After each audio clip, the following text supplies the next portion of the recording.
There is a country in Northern Europe with a population of just 6 million people. It is smaller than the state of Florida. Its military, by most global measures, would be considered modest.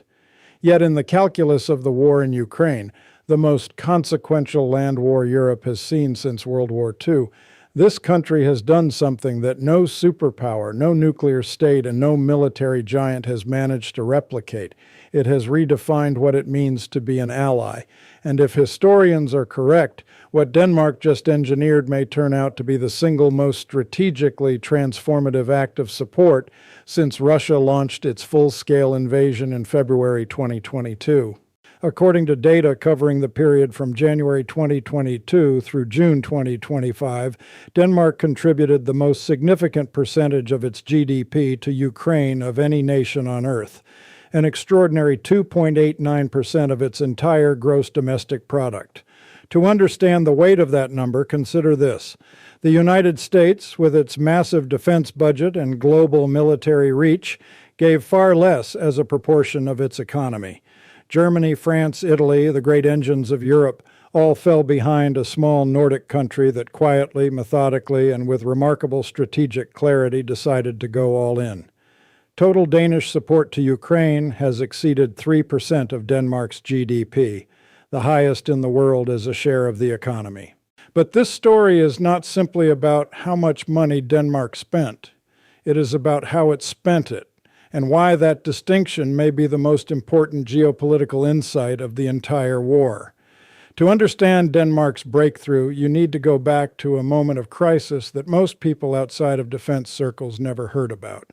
By late 2023, the war in Ukraine had reached an inflection point. Western allies had poured enormous quantities of weapons from their national stockpiles into the conflict: artillery systems, armored vehicles, air defense platforms. But those stockpiles were running dry. European defense industries, never designed for high-intensity industrial warfare, were struggling to keep pace with the consumption rate on the front lines, and Ukraine itself was fighting a war of attrition against a country that had mobilized its entire industrial base for conflict. It was at this moment that Denmark made its decisive move. Rather than continuing to donate weapons it no longer had, Denmark asked a different question. What if, instead of sending hardware, we funded Ukraine to build its own?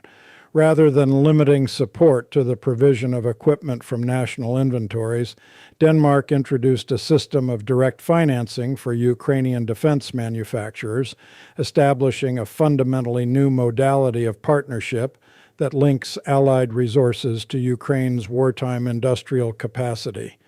This framework became known simply as the Danish model, and almost immediately it produced results that stunned defense analysts across the Western world. Denmark's initial tranche of 50 million euros funded the production of 18 Bodana self-propelled howitzers, which were delivered to frontline units just 2 months after the implementation agreement was signed. For context, ordering a comparable artillery system in Western Europe under normal procurement timelines would have taken years, not months, years. The Bodana howitzer, a NATO standard 155mm self-propelled gun, arrived at the front with a speed that defied conventional defense procurement logic, and it was just the beginning. The Danish model allows for closer-to-the-front production, and therefore significantly reduced delivery times. It also bolsters Ukraine's domestic industry in the long term by reducing reliance on donated systems. The mechanism works with surgical precision. Ukraine's military identifies what it needs most urgently. Danish experts evaluate Ukrainian manufacturers, their capacity, their track record, their ability to deliver under wartime conditions. Funding is then transferred directly to those manufacturers to fulfill contracts. The weapons produced are not based on what allies have to spare. They are based on what Ukraine's commanders actually need on the battlefield, built in facilities close to the front, serviced and maintained in conditions Ukrainian forces already understand. Buying in Ukraine gets around the full order books and tight supply for Western defense firms, which have seen a surge in demand as European countries rearm. This was the second dimension of Denmark's genius. Western defense companies in 2023 and 2024 were overwhelmed with orders from their own governments, which had finally woken up to the need to rebuild depleted stockpiles and modernize their own militaries. The pipeline was clogged, waiting times were long, prices were rising. Denmark's model bypassed all of that by investing directly in a Ukrainian industry that had every reason to produce fast, produce affordably, and produce exactly what was needed. Ukraine's domestic production of arms grew 500% in 2024, led by drone production, where the country has overtaken Russia in the number of units produced. The scale of this transformation is difficult to overstate. In 2024, the Danish model collectively delivered 590 million euros worth of weapons to Ukraine from several different countries and organizations. Sweden and Iceland joined.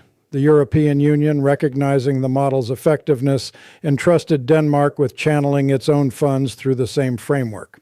Approximately 2.6 billion euros is so far expected to be channeled through the Danish model for donations through Ukraine's defense industry in 2024 through 2027, with approximately 1.3 billion of those euros being windfall profits from immobilized Russian assets spent on behalf of the EU through the European Peace Facility. In other words, Russia's own frozen assets are now being used to build the weapons that are fighting Russian soldiers. By 2025, the volume already reached $6 billion through the family of these mechanisms. To put this scale into perspective, Ukraine's Ministry of Defense total weapons procurement budget for 2025 was $10 billion. Denmark's model, now replicated and expanded by multiple nations, accounts for a staggering proportion of Ukraine's entire capacity to arm itself.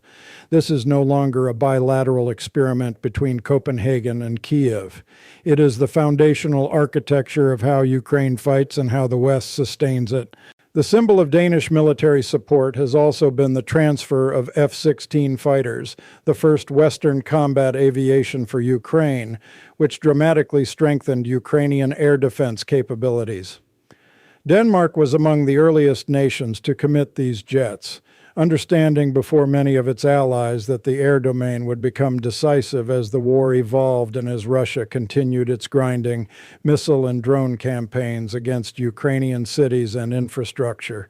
Proceeds from F-16 sales to Argentina have been reallocated to Ukraine support in 2025, with future proceeds also expected to be reprioritized.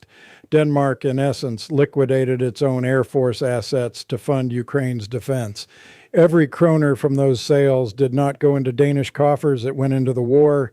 Then came a decision in 2025 that moved the entire strategic calculus to yet another level. On June 24, 2025, a letter of intent was signed between Ukraine's defense minister and Denmark's defense minister, outlining plans to establish Ukrainian defense production facilities in Denmark itself, with a startup budget of 500 million Danish kroner. That agreement was expanded in July to include joint production of 3 categories of unmanned aerial vehicles: frontline tactical drones, interceptor drones, and long-range attack drones. Denmark was no longer just funding Ukrainian factories. Denmark was opening its own soil to Ukrainian weapon production, creating a distributed, resilient cross-border defense industrial network that no Russian missile could neutralize with a single strike. A defining event of 2025 was the evolution of Danish support from a donor model to a strategic defense industrial partnership. A memorandum was signed on establishing production facilities by Ukrainian companies on Danish territory. The implications of this are profound. If Russian forces were to target Ukrainian production sites, as they frequently do, facilities operating inside Denmark would continue to function. Protected by the full weight of NATO's collective defense guarantee, the supply chain becomes, for the first time, truly unbreakable. Since 2022, Denmark's military aid has included F-16 fighter jets, air defense missiles, tanks, artillery, and drones. Denmark has decided to provide military support to Ukraine worth more than 70 billion Danish kroner, approximately $11 billion, between 2022 and 2028. This figure from a nation of 6 million is not a rounding error in someone else's defense budget. It is a deliberate, sustained, multi-year national commitment that has required Denmark to restructure its own finances, redirect asset sales, and allocate a share of its GDP to a foreign nation's survival that no comparable Western country has matched. Denmark's defense and security spending has reached 3.5% of GDP in 2026, described as the highest level in decades. What Denmark has shown the world is not simply the power of generosity, it is the power of strategic ingenuity applied with consistency. At a moment when larger countries were debating red lines, hedging on escalation, and throttling back commitments under domestic political pressure, a small Nordic nation rewrote the rule book. It looked at the problem differently. It asked not what it could give, but how the act of giving could be made more effective, more durable, and more economically sound for both donor and recipient. Danish Foreign Minister Lars Løkke Rasmussen articulated this clearly. As long as Putin and Russia don't want peace, we must ensure Ukraine is in the best possible position. On the battlefield and at the negotiating table, this is about Ukraine's defense, but also Europe's continued security. History has a way of remembering not the loudest actors, but the most decisive ones.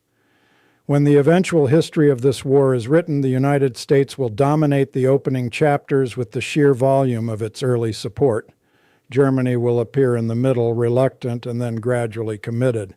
But somewhere in those pages, in a chapter that may surprise many readers, there will be a small country at the edge of the North Sea, a country with no imperial ambitions, no vast military, and no superpower pretensions, whose decision to think differently about how an ally can fight may have done more to determine the outcome of Europe's most dangerous war than almost any single act by any of its far larger partners. Denmark did not just give Ukraine weapons.